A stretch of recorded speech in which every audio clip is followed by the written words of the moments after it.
In the glittering, unforgiving circles of Los Angeles elite, public humiliation wasn't rare. It was expected, a currency, a show. And Nathan Beaumont thought he'd given the final performance. He had everything: the multi-million-dollar empire, the carefully curated charm, and the flawless fiancée who turned heads before she even spoke. He believed he'd reduced his ex-wife, Elise, to a footnote, a discarded chapter in the story of his perfect life. But Elise, she didn't crumble. She didn't plead. She didn't even flinch. She stood tall, straightened her shoulders, and with a silence that roared louder than any headline, she walked away. No tears, no tantrum, just a calm, deliberate retreat, straight onto the deck of a private yacht so sleek, so stunning, it made Nathan's look like a party favor. No one saw that coming, least of all him. Because this isn't a story about betrayal, it's a story about what happens after. This is for every woman who's ever been dismissed as too quiet, too soft, or easy to replace. For every woman who's ever been left behind, only to rise higher than anyone thought possible. Because sometimes the most devastating revenge isn't shouting in someone's face. It's living a life so whole, so unapologetically powerful, that they have to watch it from the sidelines, knowing they'll never be invited back in. Stay close. Her silence is about to become the loudest sound in the room. And trust me, the revenge? It's only just begun. The air in Harrowby's auction house on Melrose Avenue was thick with the scent of generational wealth and fresh ambition. It was a suffocating mix Elise once found thrilling. Now it just smelled like rot. She sat quietly in the 10th row, a phantom in a sleek, understated charcoal gray dress, a stark contrast to the jeweled spectacle preening around her. Her presence was its own quiet rebellion. For 5 years she had been Mrs. Nathan Beaumont, a name that unlocked every private gallery and invite-only event in the city. Now she was just Elise Monroe, and the only door she cared about was the one marked exit at the back of the room. Nathan was in full performance mode. He wasn't just attending, he was commanding. His voice, a rich baritone she once found reassuring, now scraped against her nerves. By his side was his fiancée, Bianca Laird, a woman who looked like she'd been carved from porcelain and dipped in carrots. Bianca was 27, a decade younger than Elise, and had the sort of effortless, magnetic beauty that pulled every gaze. On her hand, a diamond nearly the size of a robin's egg caught every beam of light and exploded it across the room like white fire. Nathan made sure no one missed it. His hand clutched hers with practiced affection, turning it this way and that as he exchanged greetings with the crowd. He was a master of understated arrogance. As the casual display of obscene wealth unfolded around her, Elise kept her focus on the auction catalog in her lap. Lot 42, a rare set of handwritten letters between Sylvia Plath and Anne Sexton. They were intimate, unfiltered, and powerful, a timeless dialogue between two brilliant, tormented minds. She had hunted them for years. During their marriage, Nathan had mocked her love for dead women's scribbles, favoring art that shouted its value in gold frames and name recognition. He never grasped the quiet euphoria of holding a piece of human history in your hands. The bidding began.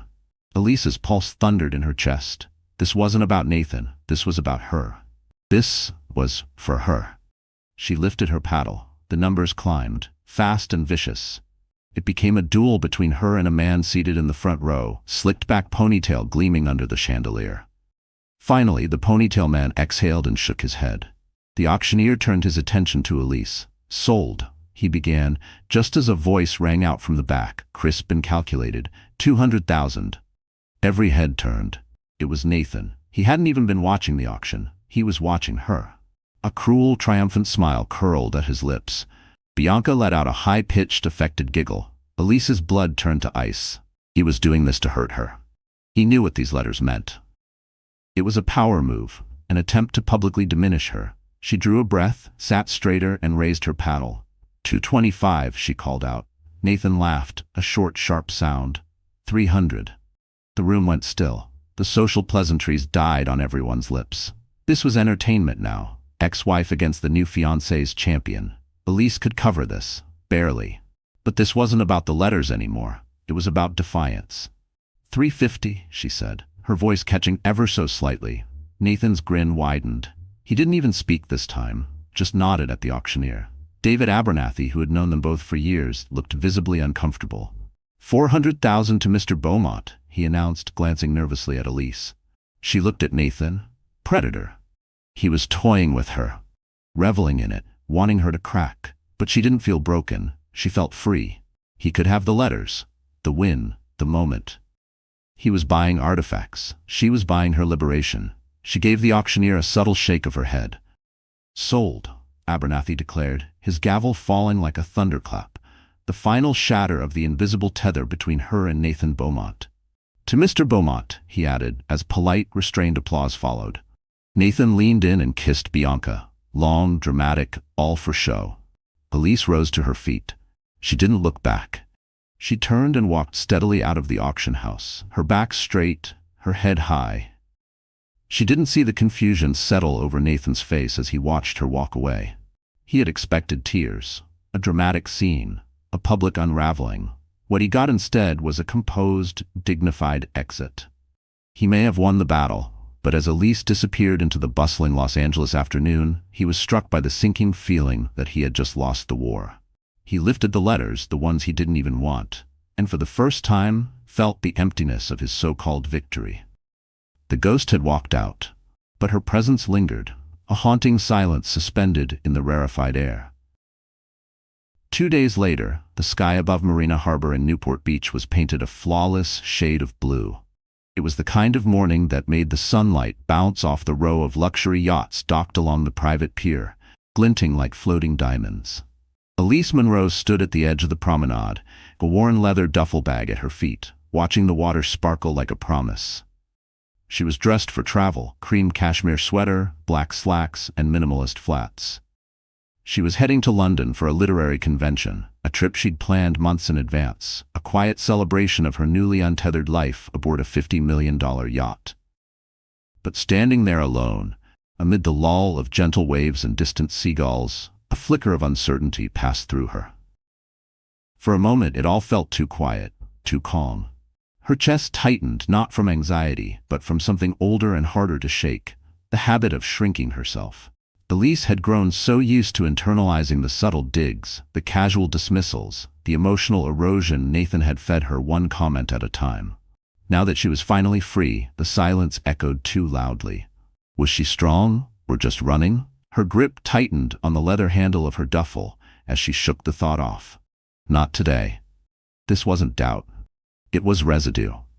And she refused to carry it aboard with her. A sleek black Rolls-Royce Phantom rolled to a stop at the marina's drop-off zone. The driver, crisp in uniform, stepped out to open the back door. From inside emerged Nathan Beaumont, followed by Bianca, draped in a lavish fur coat that looked almost theatrical in the warm coastal breeze. Nathan's eyes scanned the marina, then landed on Elise. His expression shifted into a poorly staged surprise. "Elise?" he boomed, striding toward her. Bianca still latched onto his arm. "What a surprise!" "Nathan?" Elise replied coolly, her voice flat, controlled.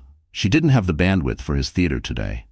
"Off somewhere?" he asked, glancing pointedly at her single bag, an unspoken comparison to the towering stack of Louis Vuitton trunks being offloaded by a pair of staff onto a rolling cart behind him.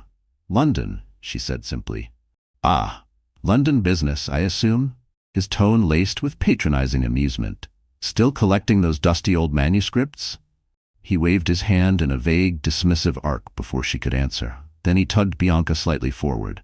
"Darling, you remember my ex-wife, Elise?" "Elise, this is my fiancée, Bianca Laird." "Of course," Bianca purred, voice thick with saccharine sweetness. She extended her left hand, not for a handshake, but to showcase the ring. A flawless, cushion-cut monolith of a diamond, so bright it demanded attention, a jewel meant to dazzle and dominate. "Nathan's told me so much about you." "I'm sure he has," Elise said evenly, her gaze meeting Bianca's, but never flicking down to the ring. She didn't glance at the ring. The deliberate lack of acknowledgement was a quiet rebellion, but it was hers. Nathan, irritated that his trump card had been ignored, pushed forward. "We're heading to St. Bart's for a couple of weeks," he said with exaggerated nonchalance. "A little pre-wedding getaway. You know how it is, the stress of planning the wedding of the decade. It takes a toll." He sighed dramatically, as if burdened by the weight of elite indulgence.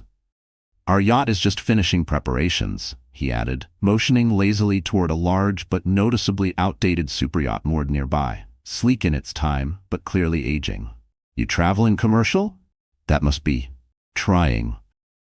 The condescension hung thick in the air, so potent Elise could nearly taste it. She remembered the years she'd endured this. The subtle digs, the psychological landmines disguised as casual conversation, the quiet campaign to make her feel small. She had absorbed it all once, let it erode her sense of self.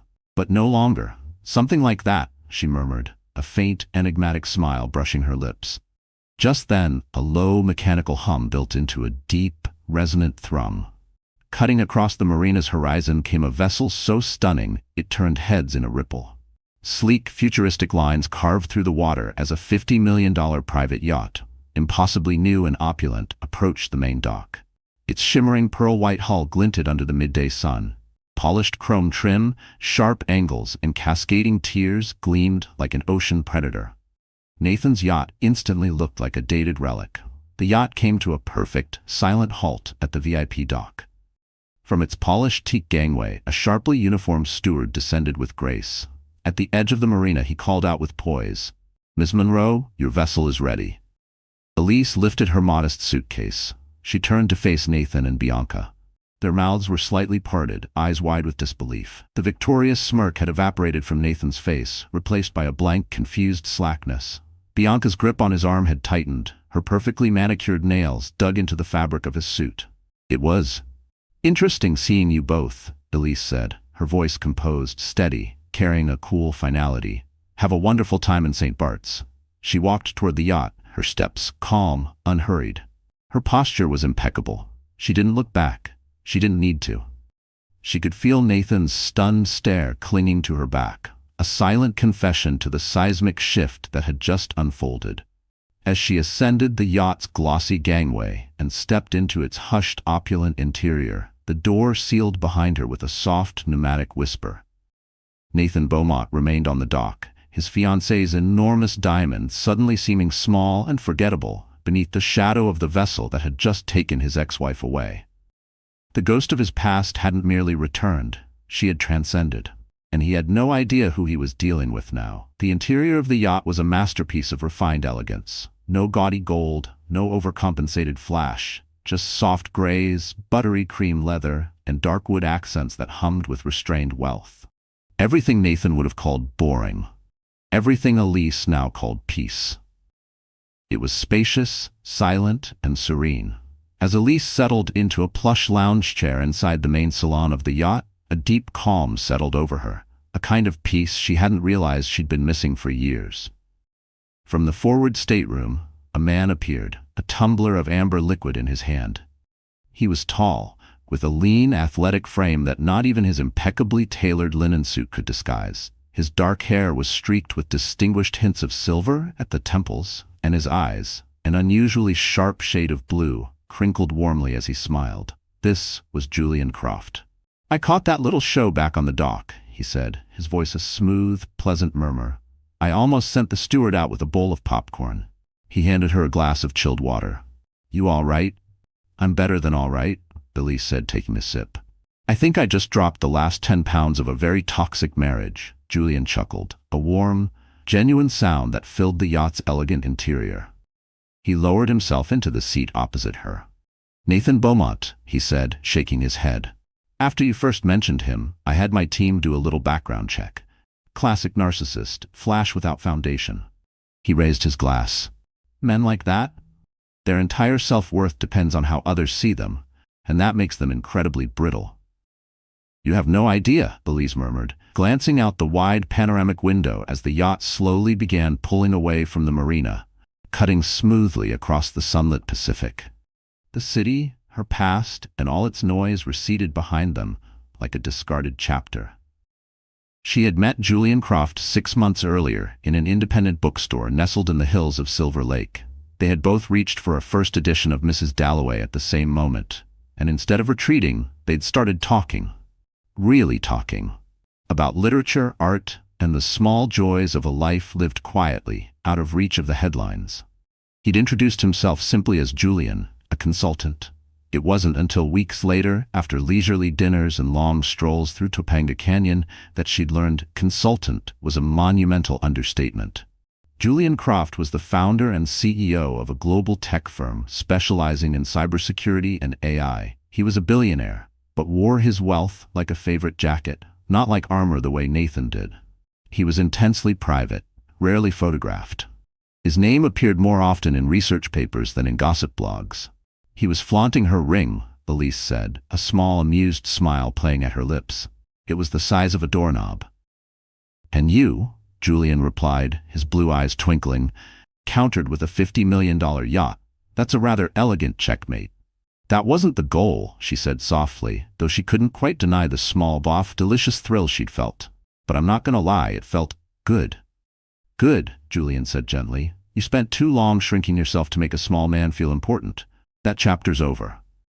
He reached across the teak table and took her hand. His touch was warm, steady, and grounding. "How about the Sylvia Plath letters?"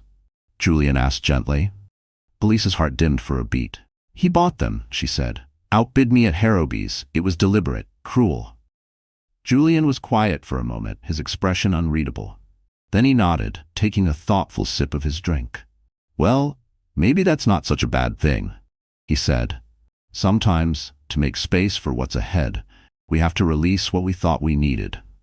He shifted the conversation, asking about the upcoming London book fair, the rare dealers she hoped to meet, the lectures she was looking forward to. Her eyes lit up as she described it all, her voice animated, her hands gesturing with quiet excitement, and Julian listened, really listened. His attention was undivided, steady. He wasn't indulging her, he was engaged, invested. That, more than the $50 million yacht gliding across the Pacific or the sheer financial muscle behind it, was the measure of the man.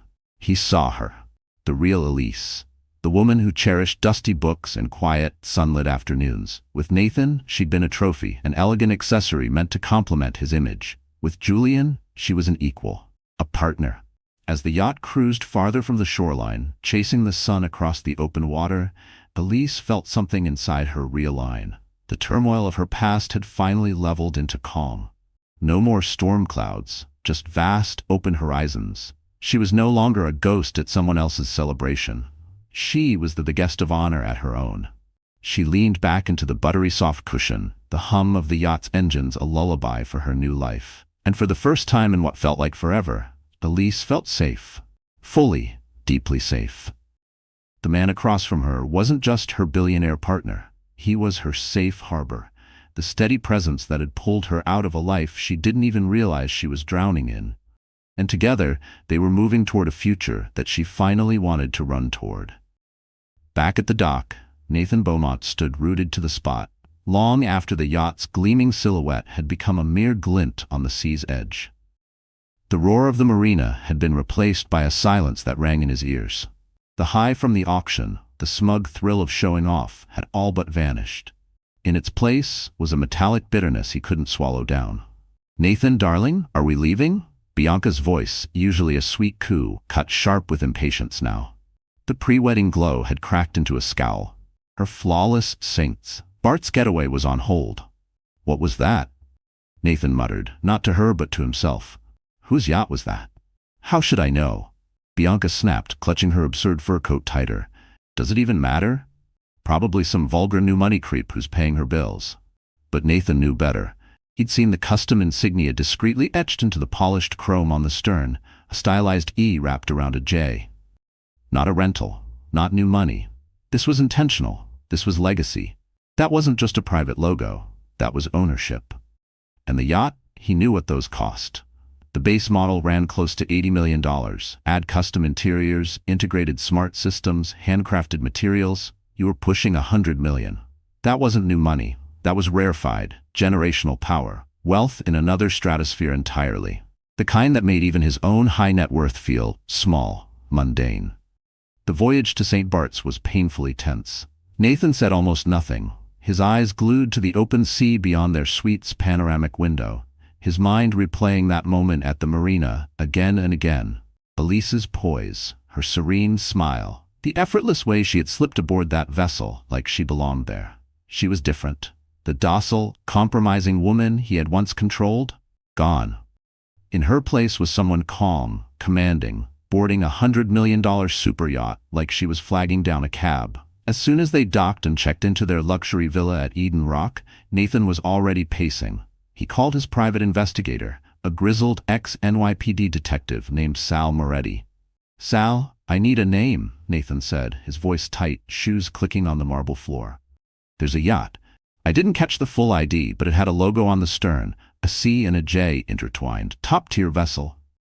"That's a big ship, Nathan," Sal replied, the tone all grit. "Not a ton of those floating around. What's this about?" "My ex-wife," Nathan muttered, the words bitter on his tongue. "Elise, I thought she was, well, you know, like, yeah, apparently not," he added almost to himself. "I want to know who owns that boat, and who she was with." "I want a name, Sal. I want everything." The wait was torture. Nathan went through the motions of being the attentive fiancé, dragging Bianca through boutiques in Gustavia, smiling absently at overpriced seafood dinners at Bonito, but his mind was locked elsewhere. Elise, the yacht, the man. Bianca, noticing his distance, grew more irritable by the hour. "Nathan, are you even listening to me?" She snapped over her champagne flute, frustration simmering beneath her perfect pout. "I was talking about the wedding seating chart. We cannot put my mother next to your Aunt Carol. Not after the incident at the engagement party." "Fine. Whatever you want," Nathan replied, barely looking up, checking his phone for the 10th time in as many minutes. The call came 2 days later. Nathan was reclining beside the infinity pool, a sweating cocktail forgotten in his hand. "I've got a name for you," Sal said, his voice grave. "But you're not going to like it." "Just tell me," Nathan snapped. "The vessel is registered under a shell corporation," Sal said, "but the actual owner is someone named Julian Croft." The name meant nothing to Nathan. "Julian who?" he barked. "Croft? Who the hell is that?" "He's the founder and CEO of a company called Helios AI. They're a global tech firm. Data security, artificial intelligence, government contracts. He's incredibly private, no social media presence, barely any public photos, practically a ghost." "Okay, but how big are we talking?" Nathan asked, voice rising. "What does significant mean? What's his net worth?" This was the metric Nathan understood. Dollars, rankings, dominance. There was a pause on the other end. "Nathan, this guy isn't in your league," Sal said finally. "He's not even playing the same game. We're talking an estimated net worth of over $30 billion, with a B." The glass tumbler slipped from Nathan's hand, shattering on the stone poolside patio.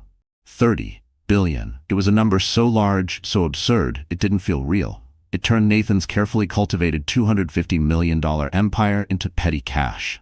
This was the kind of money that didn't just buy yachts. It bought policy, people, anonymity. The kind of wealth that could make someone like Nathan Beaumont vanish, and no one would even notice. "Are you sure?" Nathan whispered. His mouth was dry, his pulse unsteady. "I'm sure," Sal replied grimly. "And there's more. I looked into Croft's recent activities. He's a major philanthropist, quietly, anonymously. A few months ago, one of his private foundations made a massive acquisition in the rare literary world." Nathan felt a cold, sickening wave creep down his spine. "What acquisition?"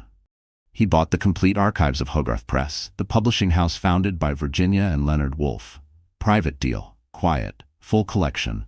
Letters, manuscripts, first editions, everything. The seller was a struggling university press in England." Nathan collapsed into a lounger, stunned. His head reeled. The letters, the Sylvia Plath letters he'd snatched at the auction purely to humiliate Elise, were meaningless now, a trinket, a stunt. Julian Croft had bought her the entire library. The old, dusty pages Nathan had mocked, they were now the heart of a world-class collection curated by one of the richest men on earth. Elise hadn't lost the auction. She'd let him win. A distraction, a flicker of drama, while she was quietly claiming something far, far bigger.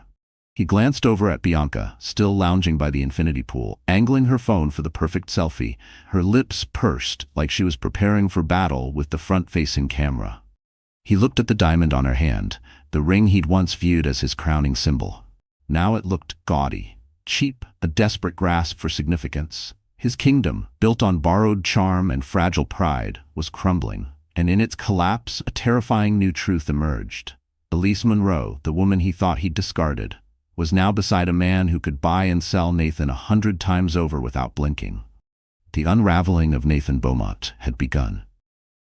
The annual Conservation Gala at the Metropolitan Museum of Art was the glittering pinnacle of New York's social calendar. It was a night of grandeur, where fortunes were pledged, reputations recalibrated, and the city's unspoken hierarchies put on full, sparkling display. For Nathan Beaumont, it had always felt like home turf, a stage where his status gleamed brightest. But this year, the balance had shifted. He and Bianca arrived to a barrage of camera flashes, Bianca in a fiery crimson gown straight out of old Hollywood, designed for maximum spectacle, and Nathan in a sharply cut Tom Ford tux.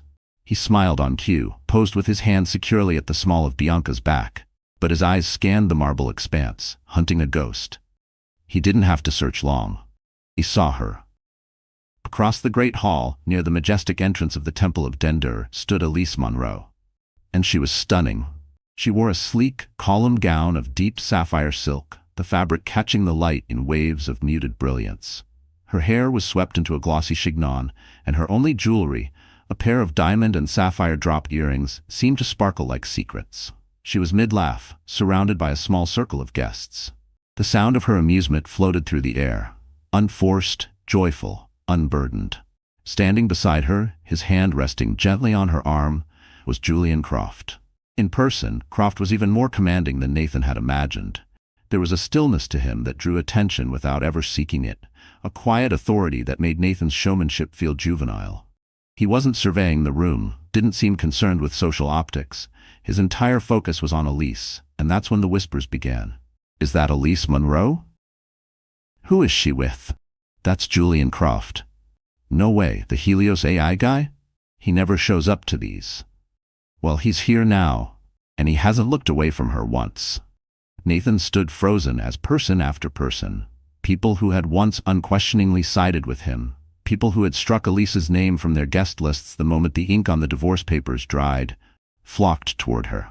Now they laughed a little too loudly, leaned in too close, hung on her every word. He watched as Jonathan and Beatrice Vance, a couple Nathan had known for over 2 decades, practically shoved their way through the crowd to greet Elise with overly dramatic air kisses.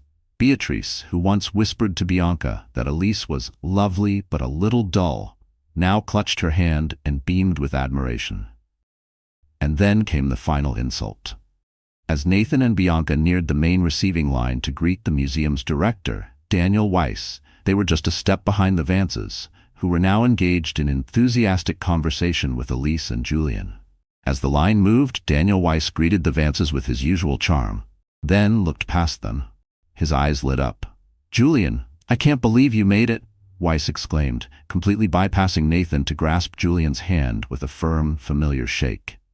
"And Elise, you look absolutely radiant tonight. We were over the moon when we heard about the endowment for the new manuscript wing. It's going to change everything for us." Nathan froze. "Manuscript wing?" His gaze snapped to Elise. She met it steadily, her expression serene. No gloating, no smirk, just a calm certainty that hit harder than any triumphant sneer could have. "Nathan, Bianca, wonderful to see you," Weiss said next, his tone still polite but distinctly cooler. The moment passed in a breath, but in the ruthless theater of Manhattan society it was a direct hit, a social assassination. Bianca was fuming. "What the hell was that?" she hissed, once they were a safe distance away. "A manuscript wing? Is that where her mysterious billionaire's stashing his fortune now?" How utterly dull. But Nathan knew better. It wasn't dull, it was calculated. This wasn't just about money, it was about permanence, influence, legacy. Julian Croft wasn't buying Elise jewelry and lavish gifts. He was immortalizing her passions in glass and stone, in the marble halls of one of the most revered institutions in the world. What could Nathan's engagement ring possibly offer in comparison? Through the dinner, the humiliation compounded. Their table, once reliably near the stage, had been shuffled to the back, just shy of the kitchen doors. From that distant corner, Nathan had a perfect view of the director's table. Elise and Julian sat there, flanked by senators, renowned artists, and titans of global industry.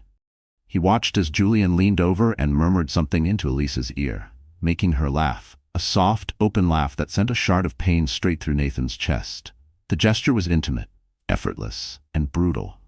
He was losing, not just status or control, but the narrative.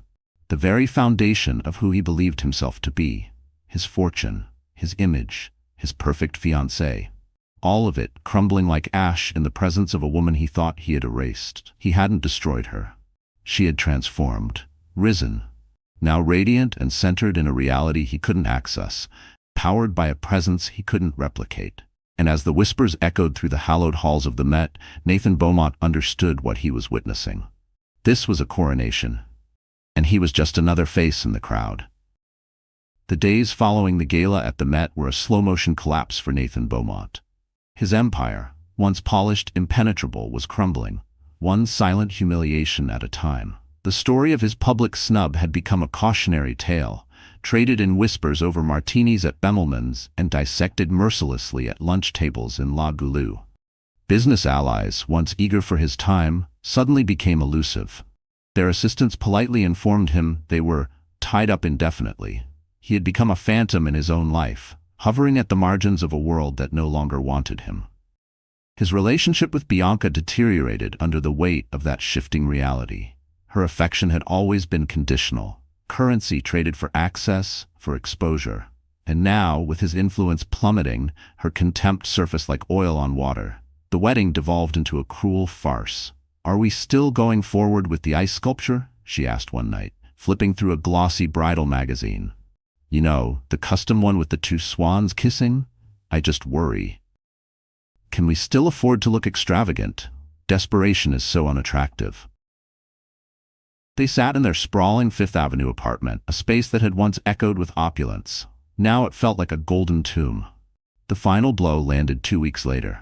Nathan had been betting everything on a merger with a rival firm, a deal that could have salvaged his standing. The CEO, Marcus Thorne, a longtime golf buddy and fellow board member, called him directly. "Nate, bad news," Marcus began, his voice straining with manufactured sympathy. "The board's pulling out, market jitters, you know how it goes." But Nathan heard the truth in the pause. He knew Marcus's wife had been seated at Daniel Weiss's table that night. She had seen everything. It wasn't market conditions. It was contagion. Social contagion.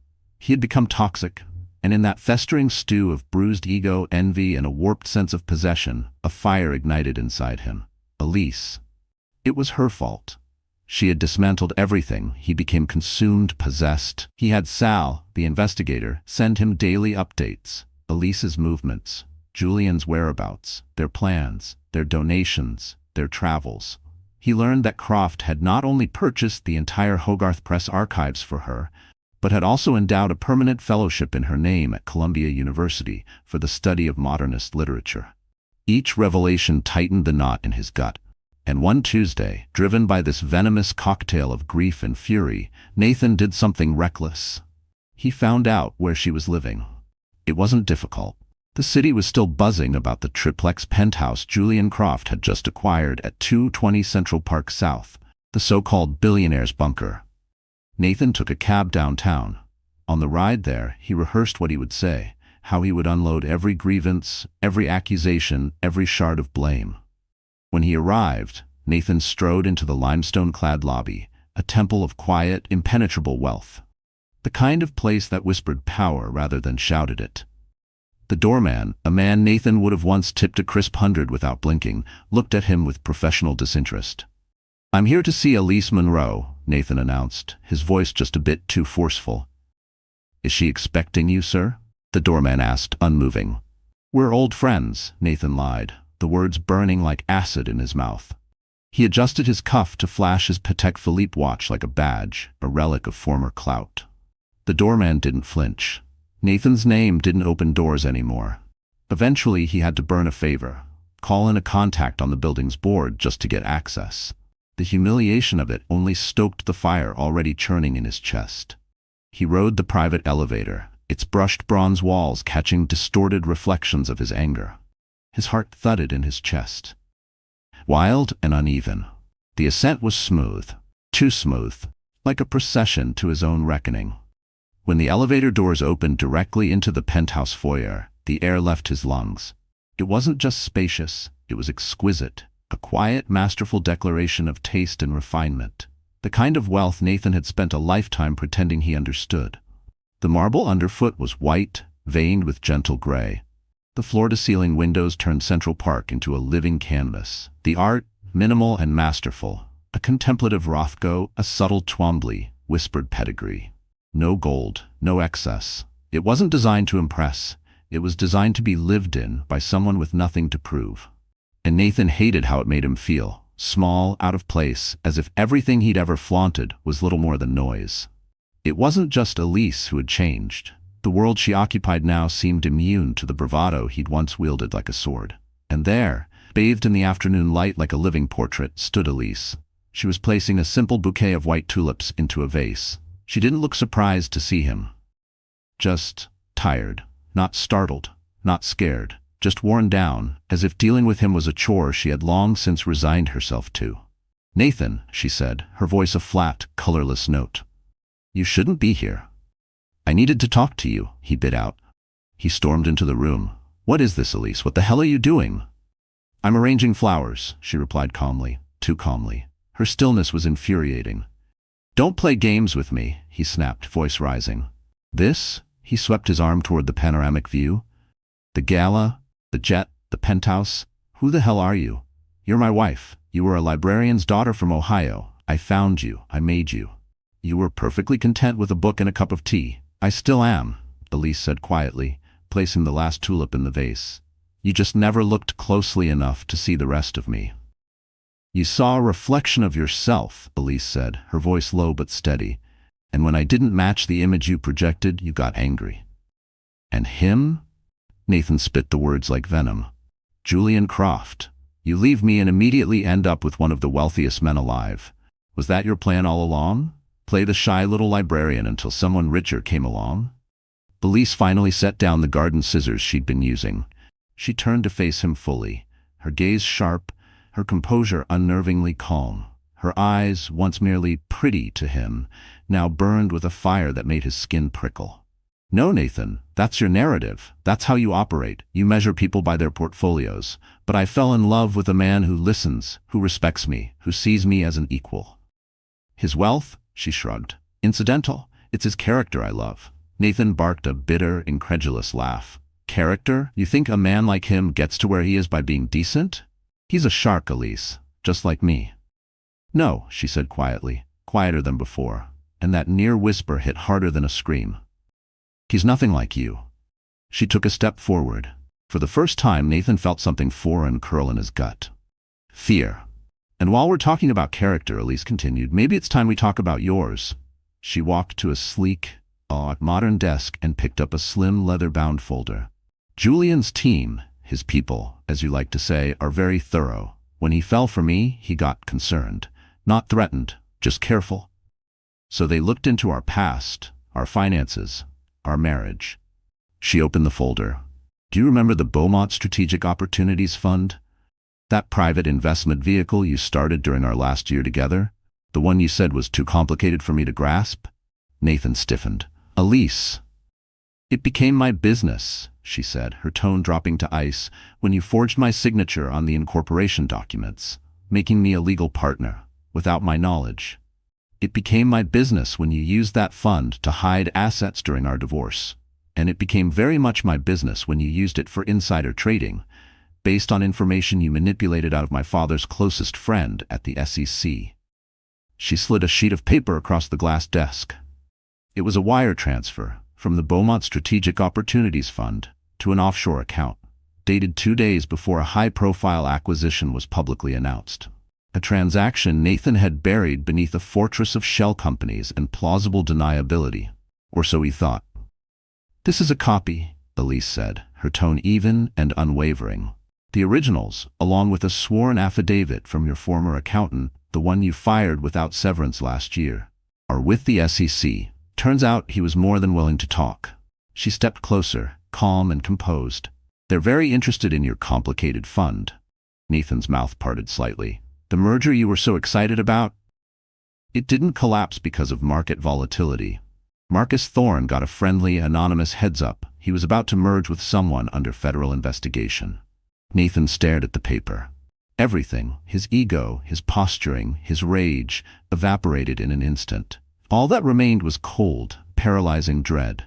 He had been so obsessed with Elise's new life, so fixated on Julian Croft, that he never stopped to consider they might be looking back at him with a microscope. He had seen her as a ghost, not a reckoning. "Why?" he croaked, his voice barely a whisper. Elise looked at him, not with hatred, but with a deep, irrevocable sorrow. "You could have just let me go, Nathan. You could have taken your win at the auction, your new life, and moved on. But you couldn't. Your ego wouldn't allow it. You had to hurt me again. You had to prove you won. Well, congratulations. You've won. You've won an SEC investigation, the collapse of your engagement, and the total annihilation of your reputation." She walked past him toward the windows that framed Central Park, her silhouette glowing in the afternoon light. Her back to him. Permanently. "The doorman will show you out. Goodbye, Nathan." He lingered, frozen in place, surrounded by the quiet ruins of the life he once controlled. Then he turned and walked to the elevator. A hollow man, finally grasping what true loss meant. He hadn't just lost Elise, he'd lost himself. And the war was over. There was no question who had won.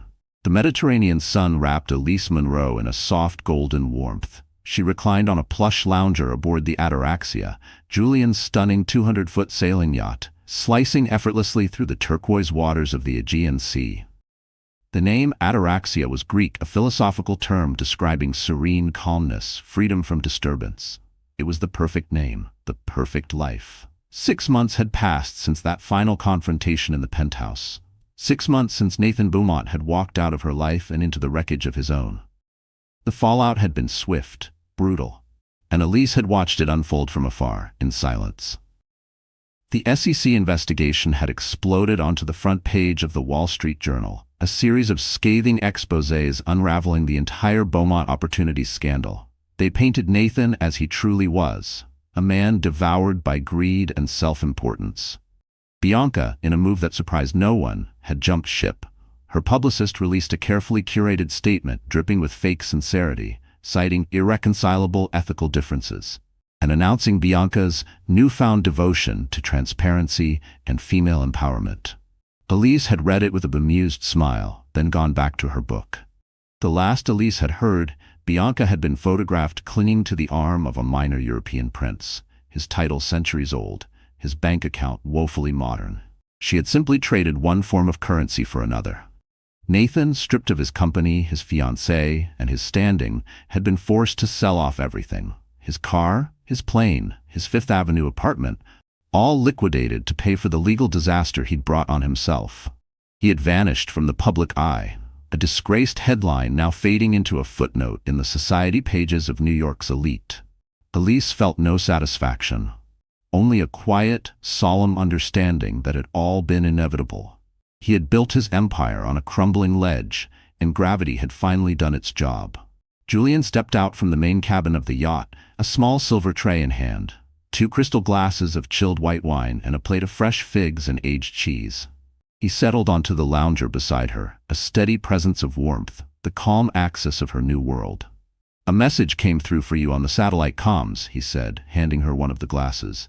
"From David Abernathy at Sotheby's." Elise raised an eyebrow. "Oh, I thought I was off his list of serious buyers." Julian chuckled, eyes glinting with amusement. "Apparently you're back on it. The Virginia Woolf letters, those ones to Vita Sackville West, they're available again. Previous buyer defaulted." He let the words hang, soft in the golden Mediterranean air. "David asked if you'd be interested in acquiring them, quietly, before they go back to auction." Elise turned her gaze out across the vast open water. She remembered the feeling in that auction room, the hunger, the desperation, the way those letters had once represented escape, substance, purpose, meaning. She remembered the hurt of Nathan's spite, the sting of his petty performance, and just like that, she realized the longing was gone. "No," she said slowly. A genuine smile tugged at her lips. "Tell him thank you, but I'm not interested." That desire had never been about ink on paper. It had been about the ache to feel seen, to touch something real when everything around her had felt hollow. Now, she was living that realness. Each evening, she and Julian read to one another, argued philosophy over wine, designed syllabi for the literary fellowship they were launching next fall. Those letters had once been a symbol of yearning. Now she had everything they once promised. I have the real thing, she said softly, turning toward him. Her eyes shone. She kissed him, slowly, deeply, with a reverence she'd never known in her old life. I don't need to buy someone else's love letters. Julian smiled, full and warm, the kind that settled deep in the soul. I'm glad to hear that, he said. He reached over to the small table beside them and picked up a slim, leather-bound book Elise hadn't noticed before. Because I have something for you. Elise lifted the book gently. The leather was worn, soft beneath her fingers, a rich navy blue with no title, only a small embossed E in the corner. She opened the cover. On the first page, in Julian's elegant, unmistakable handwriting, were the words, "Collected thoughts of Julian Croft on first meeting Elise Monroe and thereafter." She looked up at him, eyes wide with surprise and something deeper, something like awe. You wrote this? I started it the day we met, at that little bookstore, he said, a touch of pink brushing his cheeks. I started jotting down thoughts. After our talks, it's disorganized. My handwriting is atrocious, but it's all true. With trembling fingers, Elise turned the pages. Inside were fragments, snippets of conversations, literary quotes they had discussed, incomplete verses, poetic ramblings, but more than that, declarations. Intimate, honest, raw expressions of growing love. One entry, dated just a week after they'd met, read, "She speaks of books not as objects, but as old friends. Her love lies not in the price tag of a first edition, but in the soul of the words within. She is, without question, the rarest thing I've ever found, a person who is utterly and unapologetically herself." It was more powerful, more intimate than any collection of letters from dead authors could ever be. This was theirs. A history not curated for public consumption, but carefully, quietly, for her. It was proof that she had been seen, truly deeply seen, from the very beginning. Tears welled in Elise's eyes, blurring the ink, but they weren't the stinging, shameful tears she had once shed in bathrooms and backseats. These were tears of peace, of joy, of release. The ghosts were gone. The ring, the auction, the humiliation, it all felt like a shadow cast on someone else's story. She closed the book and held it to her chest. It was the most valuable thing she owned. She turned her gaze outward, across the sweeping deck of the Ataraxia, Julian's magnificent sailing yacht. The sea sparkled endlessly. The place where ocean met sky, nothing but blue and more blue. It was a horizon of possibility. She had her own letters now, her own story, her own enduring, patient love. This was her beginning, and it was more exquisite than she had ever dared to hope. In the end, this was never a tale of one billionaire outshining another. It was a story of authenticity outlasting artifice, of depth eclipsing spectacle. Elise Monroe didn't need rescuing. She only needed reminding. Reminding of who she was before the world tried to rewrite her. Julian Croft wasn't her savior. He was the partner she had always deserved, the one who cherished her intellect, her curiosity, her inner fire. Nathan Beaumont's empire collapsed under the weight of vanity and illusion. Elise's new life? It soared, like a yacht cutting effortlessly through calm waters, because it was built on something real, on truth, on respect, on love that doesn't shout but endures. So the story has come to an end, hasn't it? And you, our wonderful, resilient listener, you're still here. If you're hearing this now, I know something in this story touched you, not because it was grand or flashy, but because it whispered something true into your heart. This isn't just a tale of revenge or yachts or billion-dollar lives. It's a reflection of healing, of becoming. Like the Stoics taught us, it's not what happens to you, but how you react to it that matters. And Elise, our quiet heroine, did just that. She didn't shout, she didn't scheme, she simply chose herself. Too often, we shrink. We edit our worth down to fit the story someone else is writing for us. But the truth? You are the author. You decide how your next chapter unfolds. Elise's journey reminds us that true power doesn't come from the noise we make, but from the peace we choose. Ataraxia, the name of her yacht, isn't just a name. It's a mindset. A serene calmness born from knowing who you are and not needing the world to clap for it. If you're standing at a crossroads, haunted by past chapters or the ghosts of who you used to be, let this story be your mirror. Ask yourself, are you living out of fear or from freedom?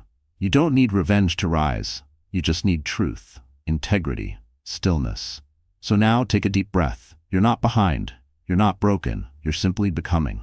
And just like Elise, You don't need to fight for a place in someone else's spotlight. You can build your own world, quiet, true, and entirely yours. If this resonated with you, share it with someone who needs to hear it. Like this story. Subscribe, not for us, but for you, because your story is waiting, and maybe, just maybe, it starts right here. He who conquers himself is the mightiest warrior.